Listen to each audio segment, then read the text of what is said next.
ഈ മൈക്കുമൊക്കെ മാറ്റി വെച്ചിട്ട് തിരിച്ചൊരു പെരുക്കങ്ങ് പെരുക്കി. എൻ്റെ അച്ഛാ, ആ പ്രതിസന്ധിക്കകത്ത് എവിടെ നിന്നാണെന്ന് അറിയില്ല അച്ഛാ, ഒരു ദൈവർ കഴിഞ്ഞു വന്നെന്ന്. ആകെ 6 പേരേ ഉള്ളൂ. ഒരു 10-18 പേരെ ഒന്ന് പെരുക്കി. നല്ല പണി അറിയാവുന്ന ആമ്പിള്ളേർ. ലവാടാ പോടാതെ ഇങ്ങനെ വെക്കല്ലേ, എണ്ണം പറഞ്ഞല്ലോ, സൂപ്പർ അടി. ഈ മാവേലിക്കര ഭാഗത്ത് കുറേ പേര് ഈ ട്രിവാൻഡ്രത്ത് നിന്ന് കുറേ പാർട്ടികൾ പരസ്യം നടത്തിയത് സോരന്മാർ. ട്രിവാൻഡ്രത്തെ പിള്ളേരെ പാട്ടും അവരെ ആ കലയും ഒക്കെ കണ്ടാലേ മനസ്സിലാകത്തുള്ളൂ. സംഭവമാണ് സിസ്റ്റം വർക്കൊക്കെ ഒരു അരങ്ങാണ്, നല്ല കലയാണ്. ആരവിടെ നിന്ന് ഈ സുവിശേഷമൊക്കെ ഇങ്ങനെ പറഞ്ഞുകൊണ്ടിരിക്കുക, മദ്യം മയക്കുമരുന്നൊക്കെ എതിരെ പറഞ്ഞുകൊണ്ടിരിക്കുക. ഒരു സംഘം ആളുകൾ ഇവരെ അങ്ങ് വളഞ്ഞു, ഇവരെ അടിച്ചു, പിടിച്ചു തള്ളി, മൈക്കുമൊക്കെ എടുത്തെറിഞ്ഞു. ഈ മൈക്കുമൊക്കെ മാറ്റി വെച്ചിട്ട് തിരിച്ചൊരു പെരുക്കങ്ങ് പെരുക്കി. ആകെ 6 പേരേ ഉള്ളൂ. ഒരു 10-18 പേരെ ഒന്ന് പെരുക്കി. നല്ല പണി അറിയാവുന്ന ആമ്പിള്ളേർ. ലവാടാ പോടാതെ ഇങ്ങനെ വെക്കല്ലേ, എണ്ണം പറഞ്ഞല്ലോ, സൂപ്പർ അടി. സുഹൃത്തെ, അടിക്ക് പോലും ഉണ്ട് ക്ലാസിക്കൽ സ്റ്റാൻഡേർഡ്, അത് പലർക്കും അറിയത്തില്ല.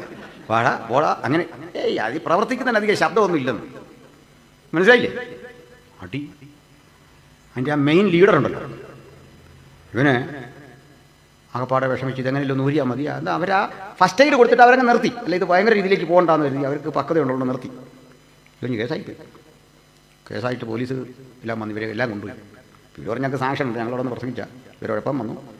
ഞങ്ങൾ കാര്യമായിട്ടൊന്നും ചെയ്തില്ല, പിന്നെ തടഞ്ഞു. കേട്ടപ്പോഴീ പോലീസ് അധികാരിക്ക് പിടിയിട്ട് ന്യായം ഈ പ്രസംഗിച്ചൊരു ഭാഗത്താണ്. അപ്പോൾ പുള്ളി ചോദിച്ചു, ന്യായമായിട്ടെല്ലാം കേട്ടേ ചോദിച്ചു, ഇതൊക്കെ നിങ്ങൾ എന്തിനാണ് അവിടെ പോയിട്ട് ഇവരോട് ഉടക്കാൻ പോയത്? അവരവിടെ നിന്ന് പ്രസംഗിക്കാൻ നിങ്ങൾക്ക് കണ്ടു കുഴപ്പമുണ്ടോ? ഞാൻ അവർ മോശമായിട്ട് വല്ലതും പറഞ്ഞാൽ അത് പിടിച്ചോണ്ടിഞ്ഞ് പോകാൻ പോരെ, നിങ്ങളിതിനെ അവരെ ഇതെല്ലാം പോയത്. അപ്പോൾ കൂടുതൽ അടി കൊണ്ടതിൻ്റെ ക്യാപ്റ്റൻ പറയാ, എൻ്റെ പൊന്നു സാറേ, പാസ്റ്റർമാരാന്നോർത്താ ഞങ്ങൾ തല്ലിയത്, പാസ്റ്റർമാരാന്നോർത്താ ഞങ്ങൾ തല്ലിയതെന്നാണ്.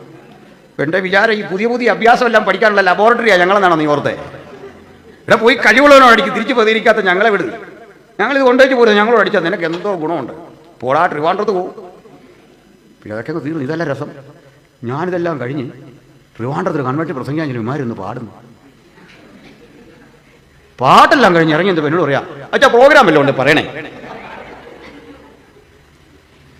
ഞാൻ ഈ വിഷയത്തിൽ ചോദിച്ചു, എന്തോ സംഭവിച്ചു വെച്ച് പറയാം. എൻ്റെ അച്ഛാ, ആ പ്രതിസന്ധിക്കകത്ത് എവിടെ നിന്നാണെന്ന് അറിയില്ല അച്ഛാ, ഒരു ദൈവർ കഴിഞ്ഞു വന്നെന്ന്. എന്തോ ഒരു കൃപ ഞങ്ങൾക്ക് ഇനി വന്നെന്ന്. എന്നിട്ട് ഒരുത്തം പറയാം, ഈ സാധുവായ എനിക്ക് ആ സമയത്ത് ഈ പാവപ്പെട്ട എനിക്ക് അവൻ്റെ ആ വിനയമൊക്കെ കണ്ടപ്പോൾ എനിക്ക് തന്നെ അങ്ങ് കരച്ചിൽ വന്നു എന്ന് പറഞ്ഞാൽ ഒരു കാര്യമുണ്ടേ, ഇസ്രായേലിനെ തോണ്ടാൻ പോയാൽ കളി മാറും. അത് പറയാനാ ചെറിയ ഉദാഹരണം പറഞ്ഞു, അത് നല്ലതാ നിറത്തിലല്ല പറഞ്ഞു. പിടിയിട്ട് ഇയാളും തരമൊക്കെ കണ്ട് കളിക്കണം, അതായി പറഞ്ഞു. നമ്മൾ ഈ പാവപ്പെട്ടവരിവിടെ നിൽക്കല്ലേ, മനസ്സിലല്ലേ? നീ പുതിയ അഭ്യാസം എല്ലാം കൂടെ മർമ്മവും ഇതെല്ലാം പഠിക്കാൻ വേണ്ടി വരിക.